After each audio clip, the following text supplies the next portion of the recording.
God, we come before you thanking you for another beautiful day that you've blessed us with. We thank you for the rain we've received to replenish the earth. We pray tonight as we come together as a commission that you would lift us up with wisdom and discernment and guidance as we make the best decisions to represent our districts, our constituents, and our county as a whole.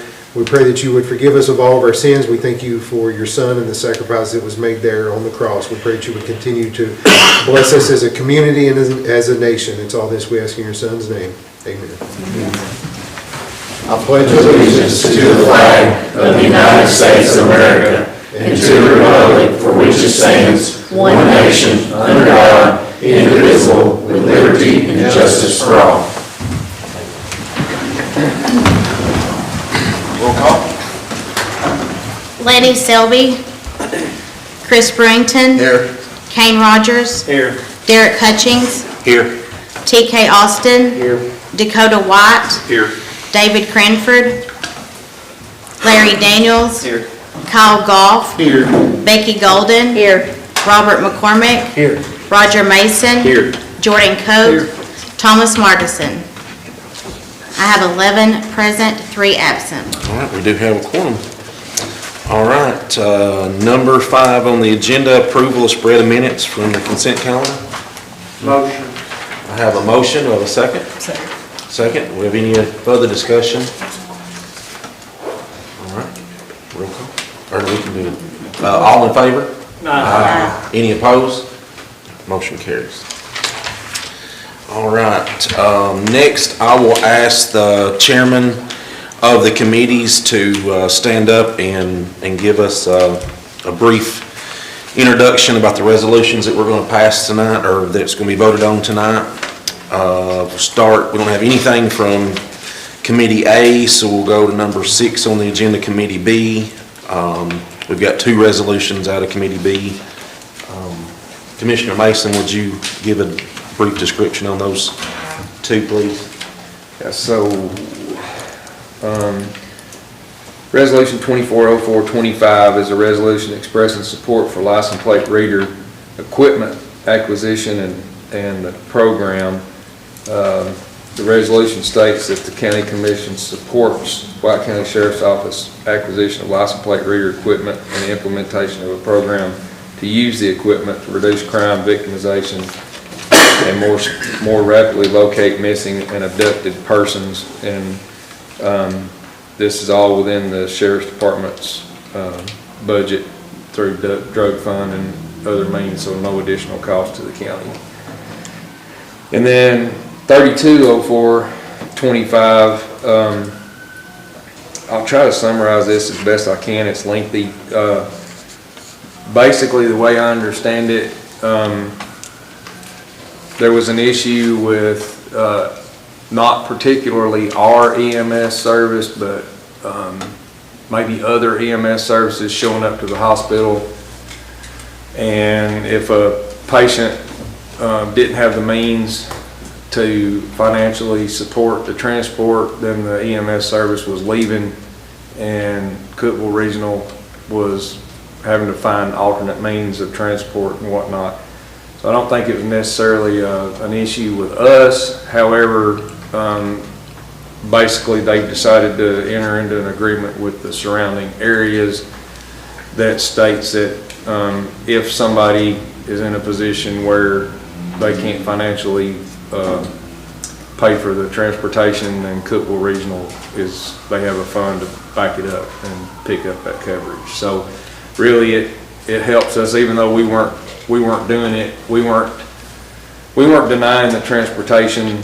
Now if we pick somebody up and they don't pay for it, Cookeville Regional will reimburse us. Is that about the way I understand it, Mike? Even if they don't have insurance, if they're like a 10-year patient, for some reason they can't get approval for that patient, anything that involves not getting paid, they will cover that, so we'll cover the patient. Right. Well, that's the 2 coming out of B. Thank you. We have 2 coming out of the Budget Committee. Commissioner Goff, will you give an explanation on those 2, please?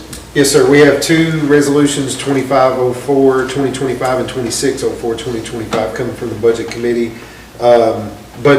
Amendment 25, or Resolution 25, I'm sorry, is in the amount of $1,187,000. This is money coming from the American Rescue Plan Act that you'll know is the COVID rescue money that was received a couple years ago. This is going to water system improvements for the D-White Utility District. That was approved by budget, and that doesn't affect our maintenance of effort. The next, Resolution 2604-2025, is moving $140,000 from a restricted fund into general fund to be appropriated. This is money that's been granted to White County as part of the Tennessee Opioid Abatement Council funds. This was distributed out to every county in the state. So this is our first drop of $140,000.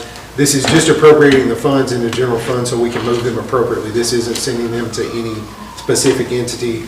I think Executive Robinson's going to talk later about moving that money to the appropriate place. This is just appropriating the funds so we can So do then we something can with it. allocate. So And first, I'll make a motion for both of those resolutions. I'll second. okay, so, yeah, we'll go back to 24 and 32. So I have a motion and properly second on the floor to approve the resolution 25-04-2025 and 26-04-2025, to approve both those at the same time. Motion and second. Is there any further discussion on those two items? All right.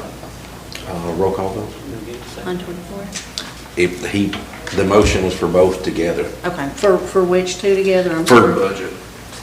the two out of budget, which is 25 and Okay. 26. The motion is for both those to be together. Unless somebody wants to amend the motion to separate us. It's okay, I can. Chris Brington, Yes. Kane Rogers. Yes. Derek Hutchings. Yes. TK Austin. Yes. Dakota White. Yes. Larry Daniels. Yes. Kyle Goff. Yes. Becky Golden. Yes. Robert McCormick. Yes. Roger Mason. Yes. Jordan Koch. Would anyone like to change their vote? I have 11 yes, 3 absent. Okay. Motion carries. So now we'll ask Executive Robinson, now that Resolution 2604-2025 has passed, now we have the 3 additional resolutions that allocate some of those funds. All right, thank you, Mr. Chairman.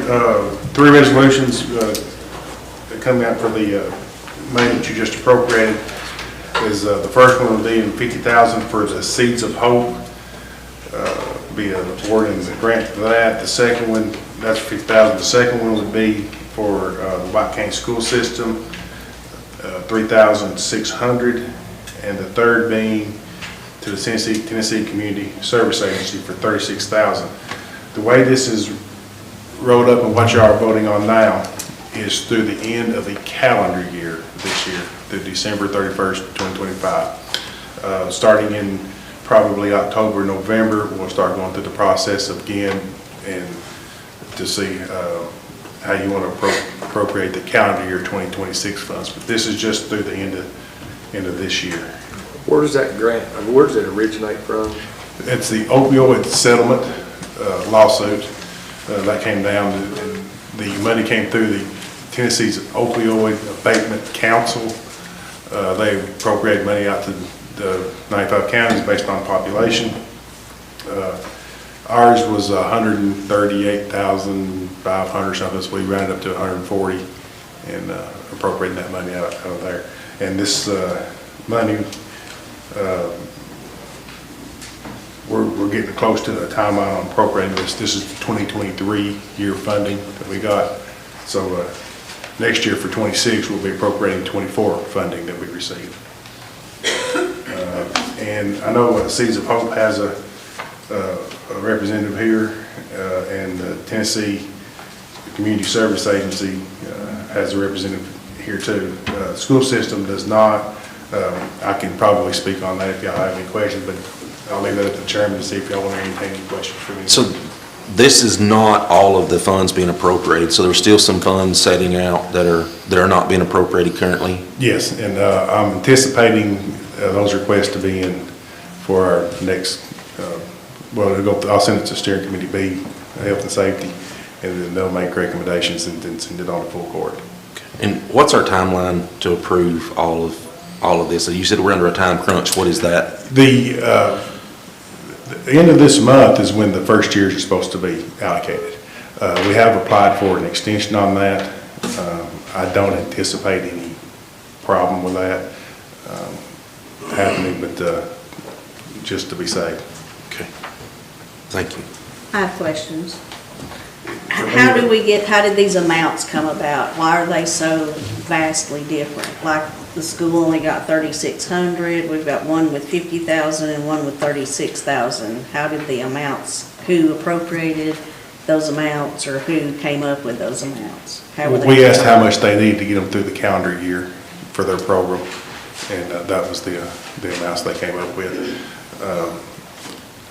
To speak specifically to what, you would probably need to ask some representative, but that's the question that was asked. What do you need to get you through the calendar year, December 31st, 2025? And of course, the grant application that I sent out, with 50,000 was the max that we would give one organization.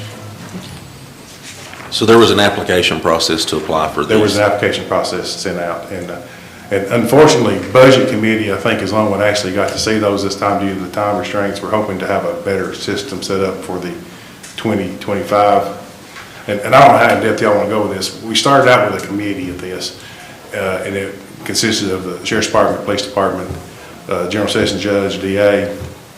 And what I was getting at of this was everything seemed to be justice involved. And we kind of felt like that was really limiting the intent of what this money was for, is to help everyone, not just people that were in jail. And so that's where we kind of pushed that aside just a little bit and kind of opened it back up. Thank you. I'll make a motion to approve 27, 28, and 29. Okay. So I have a motion on the floor to approve all three resolutions. Do I have a second? Second. All right, I have a motion and a second. Is there any further discussion on the topic? So that money can be used for training for EMS fire, or as long as they put the application in, right? They need money for training. What? I want to say it has to, there's a list that's sent out from the Opioid Abatement Council that specifies what can be used. It's a lengthy list, so I can't quote you one of them, but I do think training, best to my knowledge, I would have to say yes, that training is part of that. But it has to relate back to some sort of opioid abatement. It has to be training on opioids. Okay. Or, yeah, something like that. So just a question for these two that's here right here. So this money, this 50,000, 36,000 right here is, so this money is to spend on the patient or the illness, or does it go with the salary of the, to keep your lights and stuff on? And do you have to have a full-time, part-time person? What does all that money is going towards? So I'll go first. If you don't care, ma'am, would you please come up and speak? Thank you. I went to the meeting, I know what it's for, but a lot of them up here don't, and I want you to clarify that. So I'm with Tennessee Community Service Agency, and we administer grant funds for the White County Family Treatment Court. And so this is a general sessions court docket for cases of child abuse and neglect where opioid and substance abuse has been determined to be a factor. And so this program actually has been going for quite some time. It's funded currently for a part-time position. And so now that we're growing and we need to expand, we're looking, the 36,000 is to expand that position from a part-time to a full-time position, and then also to allow some money for assistance with like fines, fees, things that would impede a person who is participating from being able to reach their goals.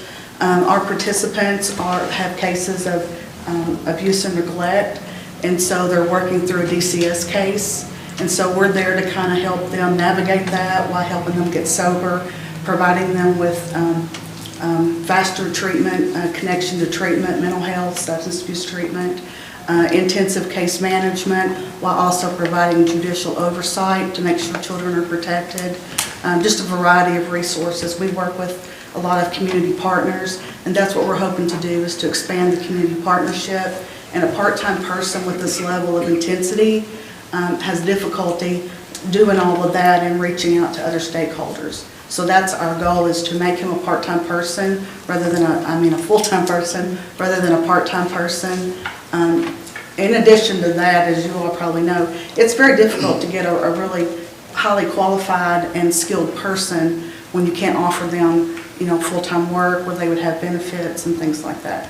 So it also enables us to be able to secure a quality person with a passion for doing that work and keeping them in place, because you don't want a lot of staff turnover. Thank you. Thank you. Anybody else have questions? I do have some flyers, not to advertise, but if anybody has other questions, I can provide you with some to read. Thank you.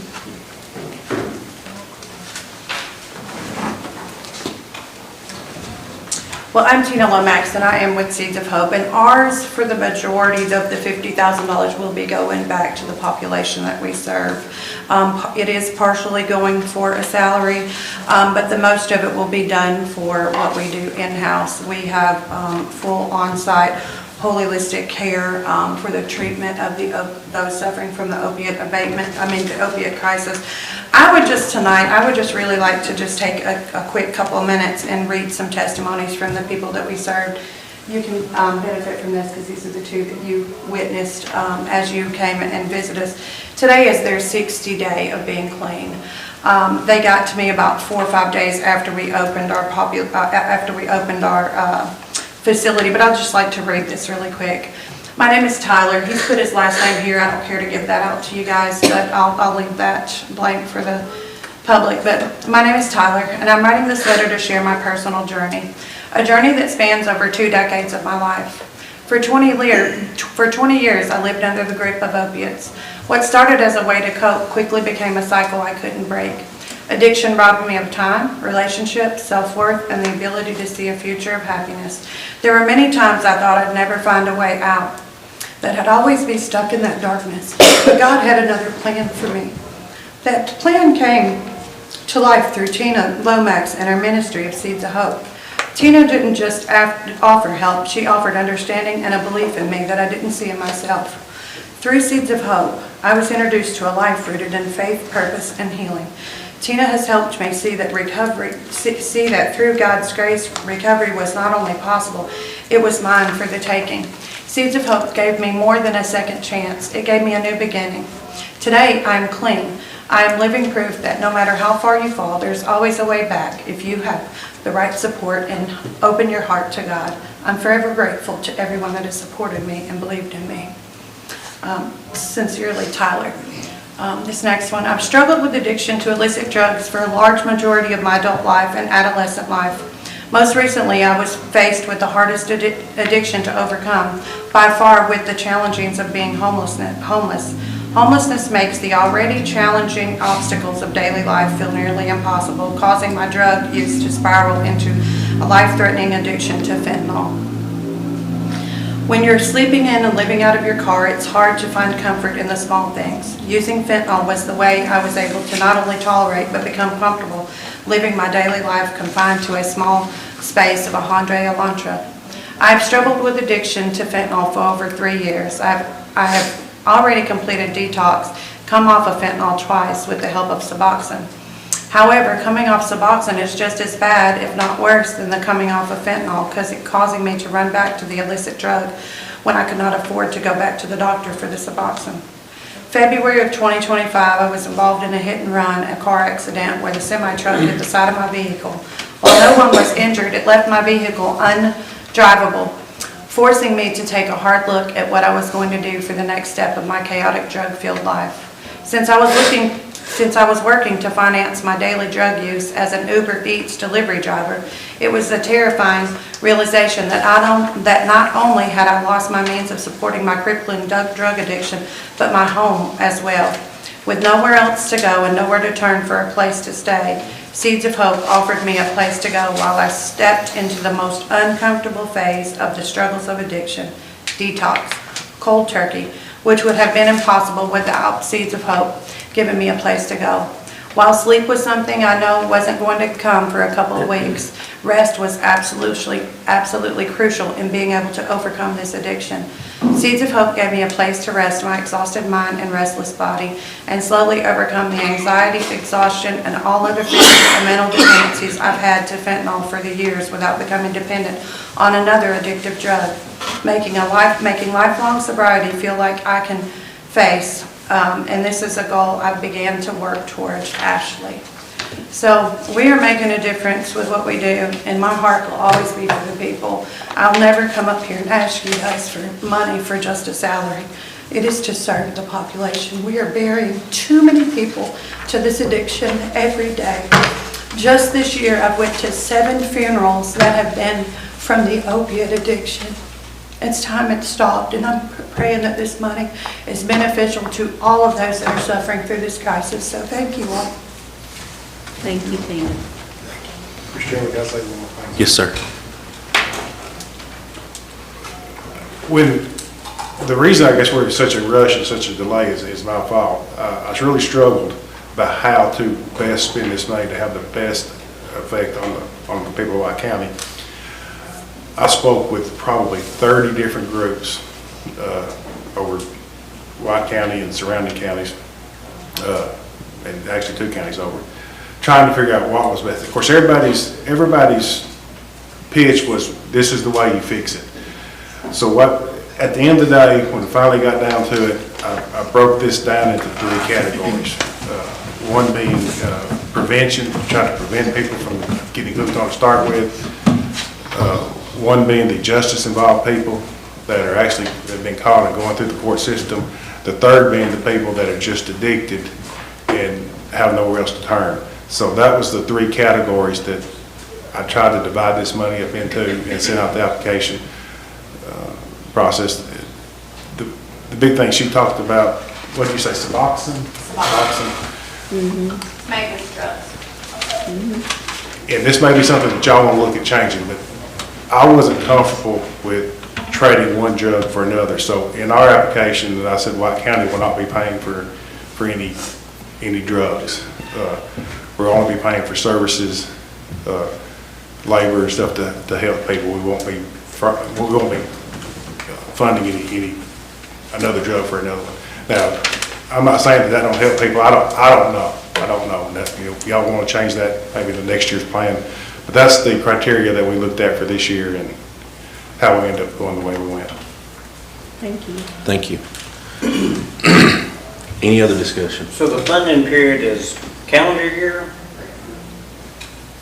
And you said that the 140,000 that we are splitting up now is from 2023? 2023 funding. Okay. The reason I picked the calendar year is that the money starts coming in around January, February, sometimes as late as March, but that's when it starts coming in. So I figured as this starts rolling out and we start getting a smoother process later in whoever's sitting in our seats 10 years from now, it will be coming in and going out the same circle.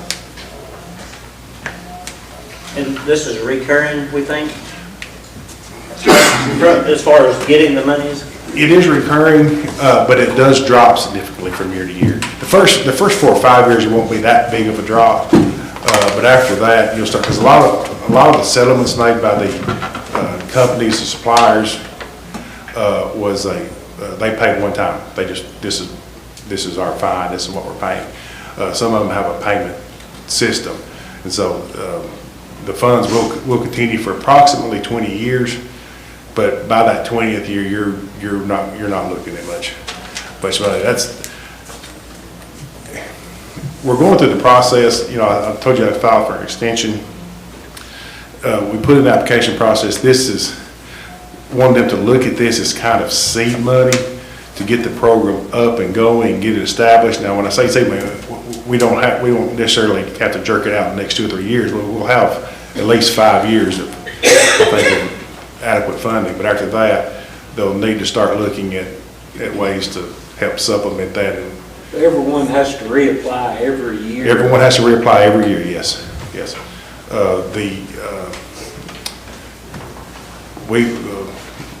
My office and Chad's office will go over the receipts to make sure that it is what it's supposed to be. And I'm actually working on the contracts right now to, if this was to pass, that they'll be held accountable for the spending of their money. Any further discussion? So the motion and properly second is to approve all three resolutions, which is Resolution 27, 28, and 29. Roll call vote. Kyle Goff, Yes. Larry Daniels, Yes. Kane Rogers,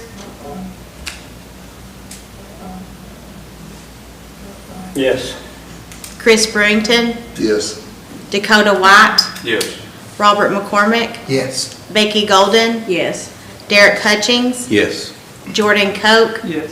Roger Mason, Yes. TK Austin. Yes. Would anyone like to change their vote? I have 11 yes, 3 absent. All right, motion carries. So now we're going to jump back to the resolutions from Steering Committee B. Motion to approve 24 and 32. All right, so I do have a motion and properly second for both resolutions, 24 and 32. Do we have any other discussion on this topic? Roll call vote. Kyle Goff, Yes. Larry Daniels, Yes. Kane Rogers, Yes. Chris Brington, Yes. Dakota White, Yes. Robert McCormick, Yes. Becky Golden, Yes. Derek Hutchings, Yes. Jordan Koch, Yes. Roger Mason, Yes. TK Austin. Yes. Would anyone like to change their vote? I have 11 yes, 3 absent. All right, motion carries. Number 11 on the consent calendar, we have notaries. I have Esther Bradley, Brandy Brown, Andrew Corso, D. Karen Mertz, and Sharon Lee Young. Make a motion to approve, I have a motion Second. and a second. Any other discussion? All in favor? Any opposed? Motion carries. Do we have any old business? I have something in old business. Okay. I was just wanting to inquire, have we received any reimbursement for our purchases on the property on the Crossville Highway for the state, or have we heard anything back from them? We've heard from them, it's going through their procurement procedure. That's one of the reasons we kind of stepped in, because they have a long procurement procedure. The surveyors were supposed to have been out there like 2 weeks ago. Honestly, I haven't checked back with them since then. I kind of moved on to that contract that we voted on tonight. I will circle back around, but 2 weeks ago, the surveyors were supposed to be out there. So it is going through the state's procurement process. Okay. Any other old business? All right, new business, Executive Robinson, about the time you sat down. Would you care to, we have 2 resolutions under new business. Thank you, Mr. Chairman. In my understanding, we have the sponsors that we need, correct? All right, we have 2 resolutions under new business. One was a general fund amendment for $120,000 to the Upper Cumming Regional Airport. That is a grant match. The reason it's under new business, that it was time sensitive for the state. Opportunity opened up. This also takes all 4 governments, the city of Sparta, White County, city of Cookeville, and Putnam County. So if one doesn't pass it, everything is dead. The second one is authorizing the lease that I thought we'd voted on. I apologize. This is the lease with the state parks to have an office in our Chamber of Commerce building. The terms of that, I think should be in your packet, but it's $400 a month that they'll be paying to the county. Any questions? Motion to approve both resolutions. All right, I have a motion to approve Resolution 30 and 31, and a second by TK. Any discussion? The only question I have is on the 30, 30-4-2025, can pertain to all 4 entities. When would we know by? Cookville's voting, Putnam County is voting tonight. They're meeting the same night ours is. I feel pretty confident. We heard on the radio that the city of Sparta passed it Thursday night. I do not have an answer from the city of Clinton yet. But Okay, thank you. I just wanted, probably shouldn't say this in front of everybody, but White County doesn't need to be the one that doesn't do this, because they're investing in our community. And this is a good thing especially for White County. Okay, thank you. Any other discussion? Roll call. Dakota White, Yes. Becky Golden, Yes. TK Austin, Yes. Roger Mason, Yes. Jordan Koch, Yes. Kyle Goff, Yes. Robert McCormick, Yes. Larry Daniels, Yes. Kane Rogers, Yes. Chris Brington, Yes. Derek Hutchings. Yes. Would anyone like to change their vote? I have 11 yes, 3 absent. All right, motion carries. Next on the agenda, we'll recognize any audience members. If you have anything you'd like to bring in front of the commission, you each would have 3 minutes to come up and speak to us.